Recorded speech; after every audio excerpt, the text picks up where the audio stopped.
Story time with Jimmy. So, let me get comfortable. Uh, I was just thinking yesterday about the first time that I went back to Kenya. This would be probably 2014, 2015 ish. And at this point, I'm a sophomore in high school, I think. I think that this trip was very impactful for me.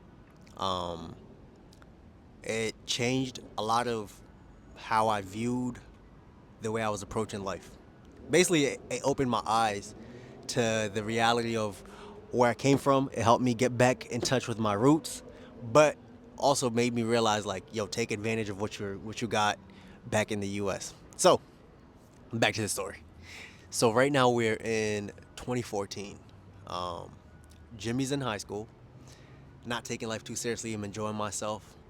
Grades aren't probably the best, but I'm still passing. Probably B's and C's.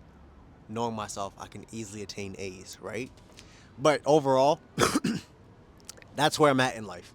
But the reason for the trip is because culturally, we have to do certain things at certain ages as a rite of passage. I'm not going to give you guys the details, but to make it simple, um,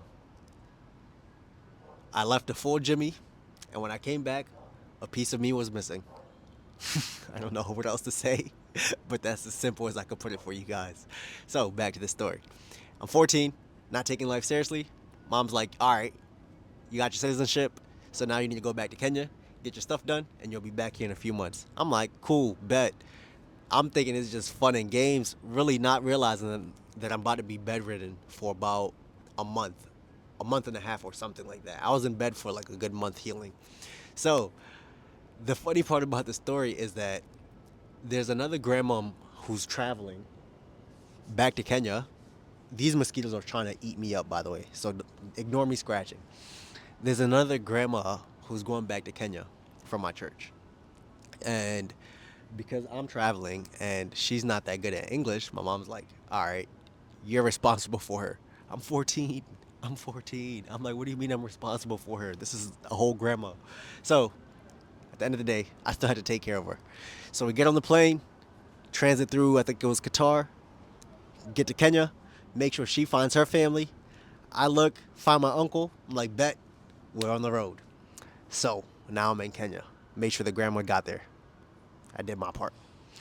We're in Kenya, and I think I spent the first 2 weeks to a month with my uncle, right? At the time, my uncle had a business. Had a business with multiple locations. So I would follow him throughout the day and help him out with that. I think that was probably one of the best experiences because I got to see so many different cities, so many different towns. Um, yeah, it was just eye opening. We were on the road for probably like 12, 12 to 16 hours of the day. We left like at 4 a.m. when it was dark, right? And didn't get back till like 9, 10, 10, 11 p.m. Um, so I spent at least like 2 weeks with them. I'm exploring the areas. Every time I go somewhere with him, I'm literally just on feet. He does what he needs to do, goes in, handles business. I'm just exploring the town. Like I was no fear. I wasn't scared of getting kidnapped or anything. But the funny part is, I stood out like a sore thumb.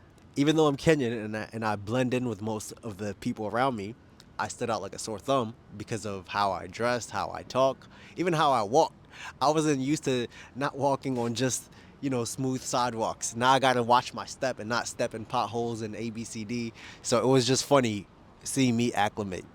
But I think the most eye-opening part about all of these experiences, like as I'm traveling, landing, going with my uncle, one, I'm getting back in touch with my roots, right?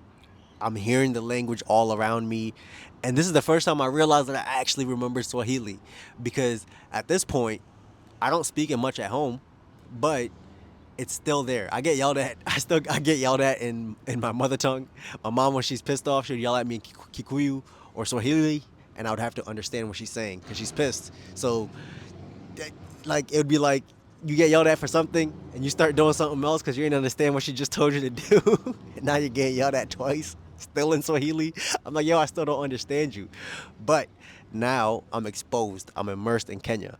Swahili's all around me. Swahili's left and right. And that's when I started realizing I'm like, yo, I understand what most people are saying. I'm not really as lost as I thought I was, right? I'm smelling the foods, this and the other. I did grow up eating Kenyan food my whole life, so the food's not new to me. But just seeing the vendors on the street, seeing how people interact with each other, all this was just like, yo, this is really where I'm from. Like, this is where I would have grown up. Um, every time I go somewhere, for me, I'm just like glued to the window, and I'm just like, oh my gosh, look at this, look at that, look at this. So one of the most eye-opening experiences was when I'm with my uncle. Um, that we're in the Naivas. Naivas is like a Walmart, like one of our big grocery stores here in the U.S. for the Americans or non-Kenyans watching this. So we're in the Naivas, and my uncle's handling business, and I go to to just look around the store, and then there's a bunch of kids who are just getting off of school.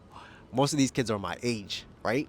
So they're in there shopping, they're just getting some snacks, some biscuits, this and the other. And then some of them strike up a conversation with me. They just start asking me questions. I can't really remember or try to tell you what they were asking me, but they were basically like just trying to understand like what's my life like, because they're looking at me. I'm just like them. They could tell I'm Kenyan, but then they're like, oh, he's an American or something like that. So once they're asking me all these questions and I'm answering them, I'm like, my mind is just thinking, and I'm just like, yo, am I taking what I have back in the U.S. for granted? Am I being a dummy, just playing around, not taking life seriously? A, B, C, D. So that was like the first eye opener moment of like, okay, every experience has been, tourism, this and the other, but those kids asking me those questions was really just like, yo, what am I really doing with my life back in the U.S.? I'm out here just playing around. Like, I had no plan. I'm not expecting a 14-year-old to have plans, but a 14-year-old kind of knows what they want. I didn't really care. I was just having fun, right? But until I got to Kenya, that's when I really started to think about, what am I doing? Like, what do I really want when I go back to the States? Am I going to keep fooling around, being a dummy? Now let's jump back. When I got back, everything changed, right? I wasn't hanging with the same friends. I wasn't taking school unserious. All my grades went back to A's and stuff. I was getting honor rolls. So much changed when I got back to the U.S. But back to Kenya, after I spent some time with my uncle, I did the procedure, went to hang out with my dad and other family members, so many people. But I was pretty much bedridden for a good month at that time. So that was the majority of my trip. And after being bedridden, I got to explore my home neighborhood and everything. And what's crazy to me is I remembered my neighborhood. I remembered places. Like, once we got close to my grandma's, I could navigate and take you back to where I come from my grandma's. I could navigate and take you back to my home once you get me to the front of the neighborhood, right? But there was so much that trip opened up for me, especially talking with the kids, seeing what my life would have been like. Most of them were bald headed because they make them shave their head in school. I don't know why, right? And I'm there with my big afro, so these kids are looking at me like, "Yo, who's this special spoiled brat with hair?" While they're all bald, which is just funny to me. But yeah, I just thought I'd bring up that story. Um, Basically, that trip was very eye opening to me. Now I'm 26 and I'm planning to move back to Kenya. I haven't only been back once. I've been back multiple times since then, right? But since I'm planning to move back in a few months, I was just thinking back to that first time I went back. What was my experience like? Everything was new to me. Everything was just like a new world, a new experience, a new this, a new smell. We're driving on the opposite side of the road. But now I'm planning to move back, and I'm just like, oh, we're going back, baby. We're back. We're back. We're back. But I thought I would tell you guys that story. Let you guys know that the first time I went back, it was impactful for me. It made me actually choose a path of where I want to be, right? Where I want to go, what I want to do, A, B, C, D. And now we're 26, and we're going to move back. in a few months. That's crazy. That's it. That's story time. There wasn't much to this video. It wasn't nothing like crazy and insightful or some deep talk, but I just want to give y'all a story time because it's part of the storyline. You know, probably watch this in like 30 years. What's crazy is I'm only 26 and I already start forgetting things. So me putting this out there, there's probably details that I would have forgotten. Anyways, that's the end of this video. I love you all. I hope you guys enjoyed this. Did I give you guys a Swahili segment? I don't think I did. Did I? Yo, these mosquitoes are biting me. Oh my gosh. I wish you guys could see. You guys won't be able to see. But, tutaonana. Kesho. Nita kuambia. Vile naangalia Kenya kutoka diaspora. What I just said in Swahili is tomorrow I will talk about how I view Kenya as a diaspora. Take care. I love y'all. Bye.